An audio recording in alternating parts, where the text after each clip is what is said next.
con un encuentro con Cristo, verdaderamente si nace de nuevo, porque es nacido de nuevo, va a vivir conforme dice las Escrituras. Pero si yo digo que conozco al Señor, que soy hijo de Dios, que soy cristiano, sigo al Mesías y tal, pero luego mi vida no, y mis hechos y mi comportamiento no va conforme lo que digo, como dijo el Señor, no hacer lo que ellos, o sea, hacer lo que ellos dicen, pero no hacer lo que ellos hacen, porque lo que hacen no van con lo que está diciendo, no compagina. Entonces, estas personas son falsos, no son verdaderos, y estos son los que son juzgados.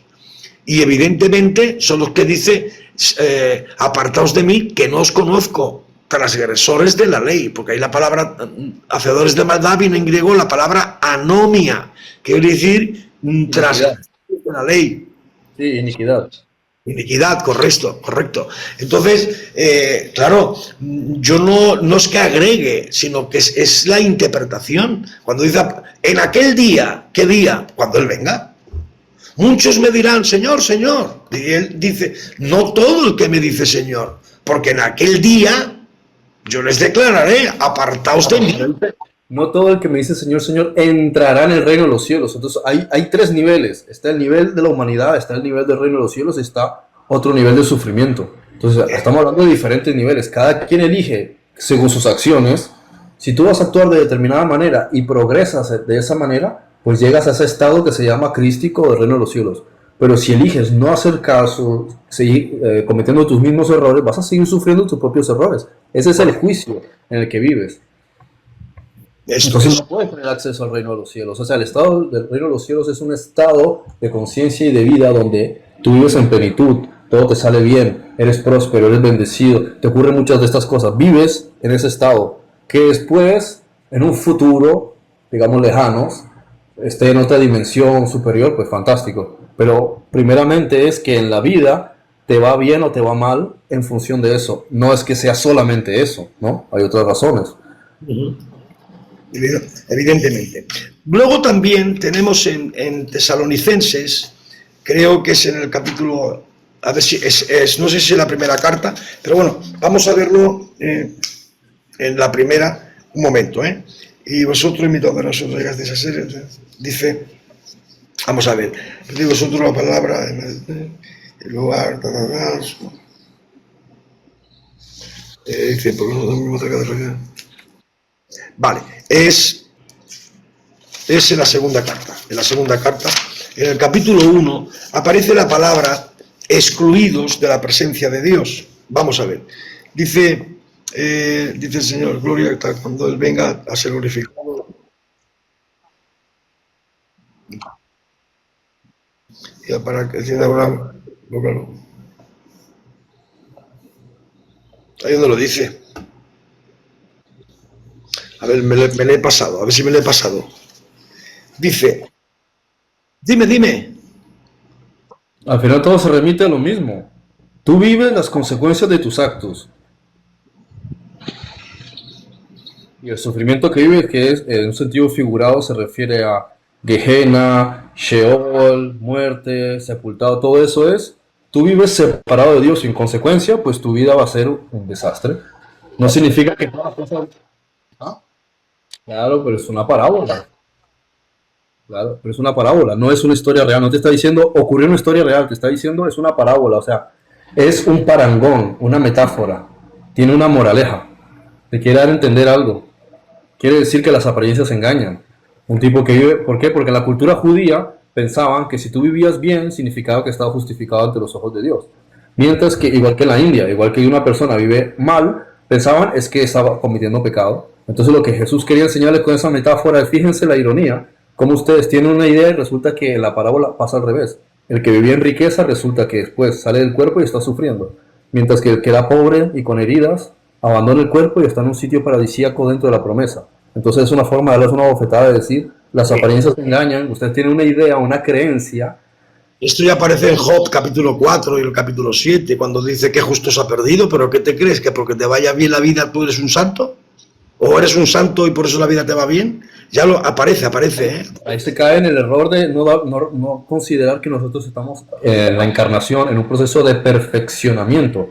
Entonces, el que te vaya de determinada manera es una combinación de circunstancias. Una de ellas es que está perfeccionándote, pero ningún deportista se perfecciona rascándose el ombligo y bebiéndose un refresco delante de la televisión. Él tiene que entrenar, perfeccionarse, correr, comer bien. Entonces él se perfecciona. La vida, Pablo también hacía la comparativa, el que lucha, lucha la buena batalla y corre porque quiere alcanzar la meta. Entonces es una disciplina, la vida es un entrenamiento. Entonces uno también pasa por dificultades, no necesariamente porque seas malo. Job no es que hubiese sido malo. Entonces, ¿por qué pasó por lo que pasó? No porque fuese malo, sino porque él es un ejemplo de que a veces en la vida hay circunstancias difíciles porque te están haciendo más fuerte. Bueno, pues aquí en lo de Tesalonicenses, aquí habla de una destrucción eterna para aquellos que hacen guerra contra las cosas de Dios, evidentemente, y lejos del rostro del Señor, y lejos de la gloria de la... ¿Dónde lo dice? En segunda de Tesalonicenses, capítulo 1, cuando dice que cuando Él se revele, o sea, se manifieste, cuando se haga visible, el Señor, desde el cielo, con ángeles de poder de Él, en fuego de llama, dando plena venganza a los que no conocen a Dios y a los que no obedecen al Evangelio del Señor de nosotros, Yeshua. ¿Cuál es el versículo? Segundo de Tesalonicenses 1, no veo eso. Sí, vamos a ver, te lo leo. Voy a dar la vuelta a la cámara. Vamos a ver. Si quieres te lo leo con esta versión y luego en esta. Pero bueno, te lo voy a leer del griego. Segunda de Tesalonicenses, capítulo 1. Dice, vamos a leer desde el 6. Vamos a leer desde el 6. Está hablando primero Pablo diciéndole, puesto que justo delante de Dios retribuir a los que afligen aflicción, o sea, los que están siendo afligidos, el pueblo de Tesalónica, por los que están haciendo esa persecución, dice, y a vosotros, los que sois atribulados, dar reposo con nosotros en la revelación, cuando es manifestación de Dios, del Señor, Yeshua, desde el cielo, o desde cielo, con ángeles de poder de Él en fuego de llama, dando plena venganza a los que no conocen a Dios y a los que no obedecen al Evangelio del Señor de nosotros, Yeshua. Ahora, los cuales pena pagarán, una destrucción eterna, lejos de rostro del Señor y lejos de la gloria de la fuerza de Él. Ahí hay un problema porque la palabra ayono no significa eterno. Ayono claro, la palabra aiones es tiempo indefinido. Sí, no, pero eso no es así. Aion es de donde viene la palabra eón, es un ciclo de tiempo. La palabra eterno viene del latín aetherum, se refiere al éter, es una sustancia. Correcto. Eso es un error cultural. Sí, no existe, en la historia hebrea no existe el concepto de eternidad. Existe ciclos eónicos, ciclos que tienen un inicio y luego un final, pero el concepto de eternidad no existe en el texto hebreo. Según la cultura hebrea, olam, ¿sí? Que es más referido a lo que existe. Lo que existe tiene un tiempo y un espacio. Es una realidad existencial, está claro, pero lo que pasa es que... No es eternidad, entonces los juicios tienen un periodo de tiempo. Igual que estas dimensiones que llaman infiernos, tienen un periodo de tiempo, pero no son eternos. Nadie puede hacer nada en una vida que sea tan grave que tenga que estar millones y millones y millones de años encerrado en un sitio. Es una equivalencia, si no se puede decir que Dios sea justo. Yo te robo una manzana, te devuelvo una manzana más una penalidad, una penalty, una multa.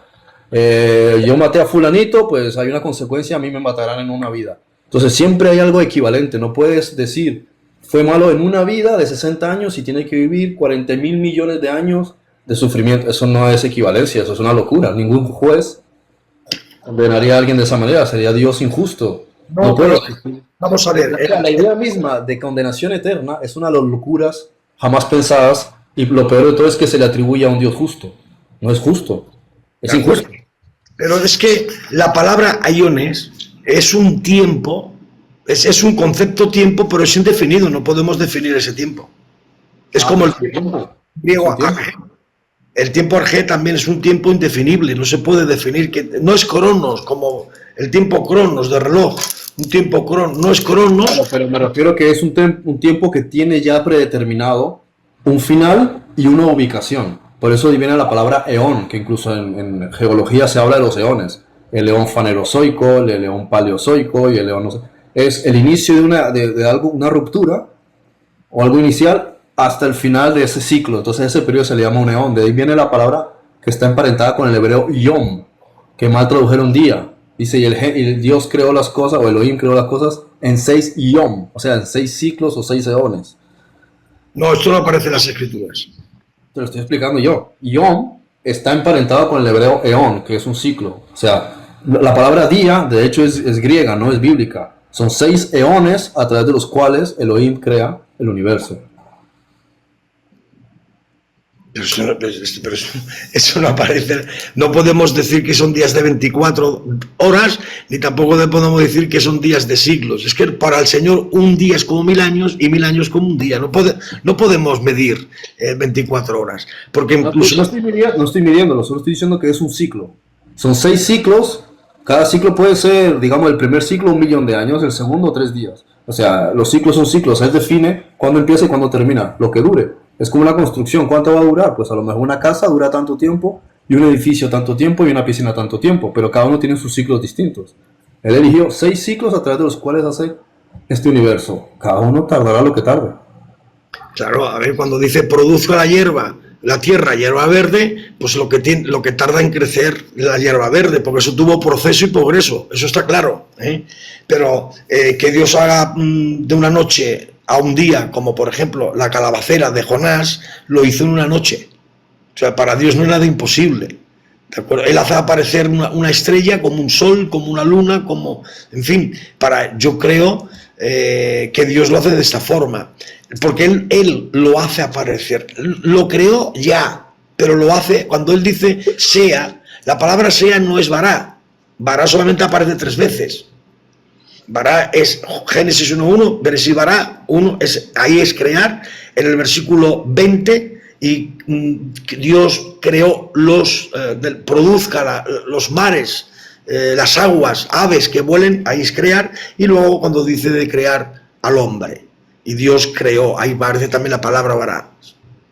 La palabra vará, que es crear, aparece en Génesis 3 veces. Lo demás lo hace aparecer de lo que ya Él creó en el principio. Sea la luz ya era. En realidad utiliza itse, que es formar. Habla de una formación, o sea, hay un proceso formativo. No es ocus pocus, no es un chasquido de dedos. En realidad es al revés. El concepto de itse, otras veces dice naase, que es hacer, en el sentido de estructurar o darle forma o a algo casi desde la nada. Es decir, voy a hacer esto. O sea, tengo la idea y la voy a poner en obra. Puede tomarme 3 días o 3 segundos, lo que él quiera. Pero me refiero que no... Él no es, o sea, la escritura no te habla de que él le guste utilizar el concepto de chasquido de dedos mágico, sino de que él utiliza el tiempo que existe dentro del universo para que las cosas funcionen de acuerdo a ciclos. Entonces, hay ciclos y las cosas tardan lo que tarden. No significa que él no lo pueda hacer de un chasquido de dedos, claro que lo puede hacer, pero utiliza las propias reglas de la existencia para que se desarrolle, salvo que él las quiera por una razón particular violar. Pero eso es diferente.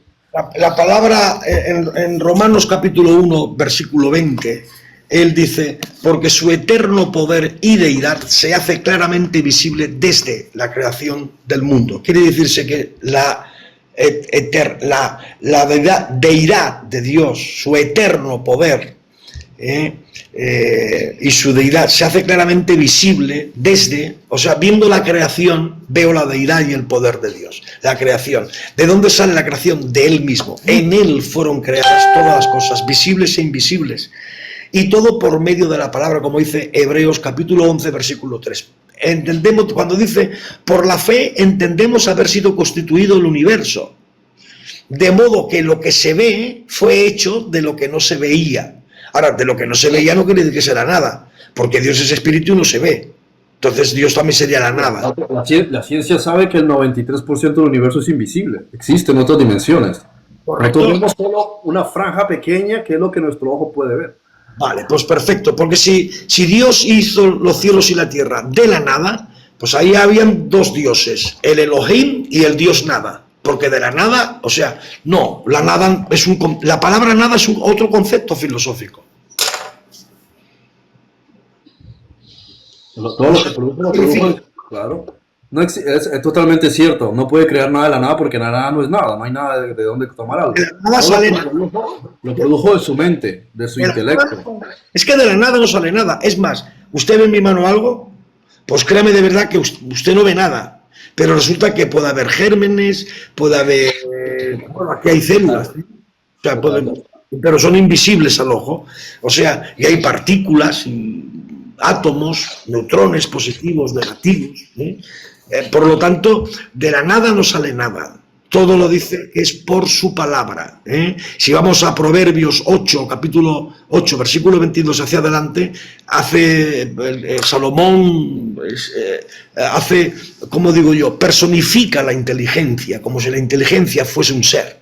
Y habla de en el principio, y este concepto principio es un concepto de tiempo, pero no se puede explicar qué tiempo, porque no es crono, es un principio que es lo mismo, Bereshí, que el Bereshí. Entonces, en el principio dice, ya me poseía el Elohim, y dice, ya desde el principio dice, fui engendrada, o sea, la sabiduría de Dios, ¿cuándo fue? ¿Dios siempre ha tenido sabiduría o hubo un principio que tuvo más sabiduría que nunca? Porque cuando dice... Hay un principio de lo no visible y después cuando todo lo no visible se ha formado es que se materializa lo visible. Eso es, correcto. Muy bien, muy bien. Pues eso es lo que hay en la totalidad. Pero lo que pasa que cuando tenemos... Por eso cuando yo hablo que en Reina Valera hay muchas transversaciones de palabras, hay extrapolación, hay añadidos, pero uno los debe de conocer. Y si no...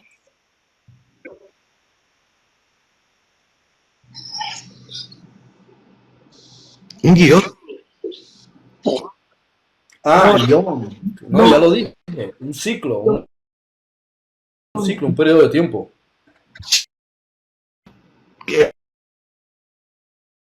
El tiempo de... Un periodo de tiempo. Nadie está diciendo que sea definido. Simplemente y habla de en el principio. Y este concepto principio es un concepto de tiempo, pero no se puede explicar qué tiempo, porque no es crono, es un principio que es lo mismo, Bereshí, que el Bereshí. Entonces, en el principio dice, ya me poseía el Elohim, y dice, ya desde el principio dice, fui engendrada, o sea, la sabiduría de Dios, ¿cuándo fue? ¿Dios siempre ha tenido sabiduría o hubo un principio que tuvo más sabiduría que nunca? Porque cuando dice... Hay un principio de lo no visible y después cuando todo lo no visible se ha formado es que se materializa lo visible. Eso es, correcto. Muy bien, muy bien. Pues eso es lo que hay en la totalidad. Pero lo que pasa que cuando tenemos... Por eso cuando yo hablo que en Reina Valera hay muchas transversaciones de palabras, hay extrapolación, hay añadidos, pero uno los debe de conocer. Y si no... Un guión. Guión. No, ya lo dije. Un ciclo, un periodo de tiempo. El tiempo de... Un periodo de tiempo. Nadie está diciendo que sea definido. Simplemente es un periodo de tiempo. Pero también la palabra ión, en Hebreos capítulo 11, la palabra ión viene como si, la palabra universo, cuando dice, por la fe entendemos haber sido constituido el universo. La correcta traducción es a iones, que quiere, porque la palabra iones alberga tiempo, espacio y materia. Exacto. Tiempo, espacio y materia. Entonces, ¿por qué? Porque si hay un espacio es para la materia, y si hay esa materia es porque hay un espacio, y todo eso está en el tiempo, porque el tiempo nace de Dios. El tiempo nace de Dios, la materia nace de Dios, y el espacio El tiempo nace de Dios. El tiempo... En el momento que haya materia ya empieza a haber tiempo, porque hay un intervalo entre una partícula y otra partícula de desplazamiento. Correcto. Tiempo y espacio, correcto. Y materia. Luego, entonces, aquí la palabra, por la fe entendemos haber sido constituido el universo, la palabra correcta es aiones, que quiere decir tiempo, espacio y materia, por la palabra de Dios. O sea, que quiere decir que el tiempo nace de él, el espacio nace de él y la materia nace de Dios. Y aún hay más, porque al decir logos se está refiriendo a la estructuración de un sonido que procede de una idea. Entonces la idea entra como un sonido y el sonido es vibración y todo el universo es vibración. Es vibración inteligente, porque lo que observamos en todas las estructuras atómicas es que todo está formado por electromagnetismo. Y todo es vibración inteligente, no es caprichosa, porque si no el átomo se desintegraría. Hay una inteligencia vibracional, consciente e inteligente que le da a la materia su estructura. Yo no soy físico, ya me gustaría, ni entiendo de física, hay que decirlo, yo no entiendo de física, ya me gustaría, porque siendo físico te da mucho conocimiento y sabiduría de todo en cuanto a lo que refiere creación para entender las escrituras, pero sí puedo entender algo. Verán, miren ustedes, hermanos, ahora que han dicho vibración y sonido, miren, cuando, en el Salmo, creo que es el 104, y en el Salmo 19, cuando dice que la creación susurra, porque más que hablar es susurrar, y en vez de cuenta la gloria, no es cuenta, es cantan. La creación canta la gloria de Dios y susurra el firmamento de cómo fue. Entonces habla un idioma, la creación habla un idioma que nosotros no entendemos, a menos que podamos entender que estamos con Dios y que vemos y sabemos que todo lo creado procede de Dios, creado para Él, en Él y por Él. Ahora bien, miren, cuando ustedes, yo no sé si alguna vez han estado cerca de un fuego, el fuego, ¿sabe usted que el fuego hace ruido? Hace un ruido y es único, no porque si usted le echa madera cruje, no, hablo de la llama, hace ruido la llama. Pues imagínese usted el sol, el ruido que... Bueno, pues miren ustedes, si el sol está a una distancia que no podemos llegar a él, aparte que nos quedamos achicharrados, eso está claro, pero debe de hacer un ruido imponente el sol. Sin embargo, el ruido del sol no llega a nosotros. Cuando dice que hay aquellas lenguas de fuego que son de 10 y 12 mil kilómetros, de repente, esos dicen los físicos, y se recoge nuevamente aquel lengua de fuego y vuelve y se recoge, porque el sol conoce su ocaso, dice un salmo, precisamente el 104. Y eso debe hacer un ruido, que no habría nadie que sus propios oídos lo escuchasen. Pues eso es creado por Dios, el sol, y hace ruido. La luna, y la tierra. La tierra internamente hace ruido. Lo que pasa es que nosotros no sabemos distinguir ese ruido que hace en el interior, ya que tiene un núcleo, precisamente gira en sí misma durante de la salida del sol, o sea, cuando da la vuelta a la Tierra, evidentemente el sol se pone de frente y cuando da la vuelta, pues evidentemente se pone de oscuro. Esto es lo que dice, hay lumbreras para saber el día y la noche. Aparte de muy bien que se refiere a las fiestas señaladas. Bien, entonces, lo que decía el hermano, esas vibraciones de la creación están, lo que pasa que nosotros no la podemos entender ni saber, pero la creación misma habla, cuenta la creación diciendo que Dios es una realidad. No hace falta ver el sol. Usted coge un gorrión en sus manos y no hay nadie, ningún ser humano que pueda crear un gorrión o un pardillo o un jilguero o un águila o un halcón, o un triste perrito pequeñito, un gato, un león, un animal tan pequeñito, una mariposa que tiene colores preciosos. ¿De quién puede crear eso? Si no es un creador y además diseñador, como por dentro los animales tienen el aparato respiratorio, igual que nosotros, dependen de oxígeno, igual que nosotros, necesitan de alimentación, la cual Dios le provee alimentación, como dice el Salmo 104, que es precioso. Así que, por lo tanto, la realidad existencial de Dios en el tiempo, en el espacio y la materia, todo procede de Él. Y de esa forma...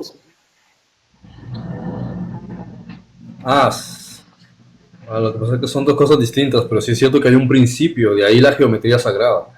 Hay un principio a través de la cual todo opera, pero la base fundamental es el logos, que es la vibración que viene del pensamiento de la conciencia de Dios.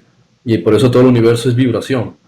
Es resonancia, la resonancia produce energía, la energía cargas eléctricas, las cargas eléctricas átomos y protones, y así se forma la materia. Y de hecho, si lo quieres ver en un sentido geométrico, puedes observar la geometría sagrada. Primero el círculo, luego dos círculos, luego tres círculos, es la vesica Piscis, el trípode de la vida, y así sucesivamente. Bueno, yo me voy a retirar. Espero que tengan una noche excelente. Muchas bendiciones. Ha sido un placer. Igualmente. Vale. A mí me lo dices. ¿Te refieres a qué te refieres? ¿A cuando se refiere a Yeshua respecto al concepto de primogenitura? Bueno, el concepto de primogénito o el Yahid, perdón, el Yahid, como se dice en hebreo, se refiere a que es uno, ¿sí? O que estaba en la unicidad y que es el primero de sus hermanos. ¿Sí? Entonces, hay un proyecto, el primero de los hermanos que aparece, se refiere a eso. No sé si la pregunta tiene algún otro trasfondo. Sí, donde aparecen dos sitios, uno en Apocalipsis y otro en Colosenses. Cuando dice el primogénito. Lo que no entiendo de la pregunta es cuál es el trasfondo exactamente de la pregunta, ¿a dónde quieres ir? Claro. Vale, en ese caso particular, en este caso, cuando él está haciendo la comparativa con Abraham, hay que entender qué entendían ellos por Abraham. Cuando tú a un hebreo le hablas de Abraham, a un judío le hablas de Abraham, te estás refiriendo al patriarca inicial del que se sucede todo el linaje y todo el clan. Entonces es qué simboliza él y qué simboliza la alianza que hay con él. Entonces cuando Yeshua les está diciendo yo soy antes que Abraham, para ellos es una blasfemia, porque él se está poniendo que el rol de él es mucho más importante que Abraham y que existía antes de la promesa de Abraham. Entonces para ellos eso es un insulto por eso. Es como quién te crees que eres tú. Por eso ellos se lo tomaron tan a mal que él hiciese esa comparativa con Abraham. Porque Abraham se supone que es el inicio de la cultura y de la promesa que ellos tienen. Entonces él está diciendo, yo estoy mucho antes de la promesa que ustedes tienen. Para ellos, que eran muy radicales, ese tipo de afirmaciones eran un insulto. Pero si te refieres por Colosenses, Javi, estaba hablando de que es heredero de toda la creación. Hay que quitar esa palabra primogénito. Pregunto, ¿Efraín era primogénito? Javi, Efraín era... Vale, ok. Sí, en ese sentido se podría decir que él es el primero que existía antes que todos nosotros, incluso antes de que viniésemos a este universo. Si te refieres a eso. El propio Adán es imagen de él. Él es el primer modelo, por así decirlo, el prototipo. Solo que todavía no había venido a presentarse de esa manera, no había tomado un cuerpo y presentarse de esa forma. El arquetipo, muy bien, correcto. Eso es. Es otra cosa. Es otra cosa. El Adán postrero y el Adán primero se refiere a que nosotros venimos aquí primero a una experiencia física, pero ese no es nuestro destino final. Nosotros estamos destinados a una dimensión superior, a otra forma física, y eso es un proceso interior, un proceso de la mente, que es el trabajo crístico, el trabajo del Espíritu Santo. Por eso se habla de dos Adanes, uno que es físico y que es el somático, ¿sí? Del griego soma, del cuerpo, o el cuerpo animal, como lo llaman ellos, y después hay otro, o en el texto griego dice psihikoi, que se refiere a que es el que controla la mente, la psique, y después hay otro que es espiritual, que es el que llama el pneuma, que es el que está más asociado con algo que no tiene su enfoque en los instintos de la carne, en la ira, en los impulsos de violencia, todos estos conceptos que son como más de los animales. La comparativa mejor es con los animales. Los animales no suelen tener autocontrol ni dominio propio, simplemente actúan según instintos. Nosotros tenemos un cuerpo que funciona según instintos, por eso la cuestión es transmutar el cuerpo de los instintos a un cuerpo que opera más desde el punto de vista del dominio propio. Entonces domina su deseo sexual, domina su impulso en casos de conceptos de ira, domina su apetito, domina, es decir, un ser que se convierte en una especie de Dios porque se controla a sí mismo pero eso no lo puede hacer por sí mismo, puede tener la voluntad y el deseo, pero necesita una fuerza mayor y de ahí viene el trabajo del Espíritu Santo. Claro, porque lo que hace es que como acoge tu mente, tu psiqui, que está conectada con el instinto animal y la va transmutando a través de diferentes procesos de tu vida para convertirla en una mente coherente, una mente que se alinea con el pensamiento de Dios. Eso es lo que hace, la vivifica, le da vida. Sí, la saca de un estado de muerte, un estado de instinto animal y la lleva a un sistema de pensamiento más asociado con la forma de pensar de Dios. Y que solo quiere estar fornicando. Pues eso es lo que quiere hacer el conejo. El conejo solo quiere estar fornicando. Pero el que tiene instinto de dominio propio está por encima del instinto del conejo. Y dice, pues si voy a tener relaciones con mi pareja no va a ser todo el día. O sea, tiene que haber también un equilibrio, una coherencia.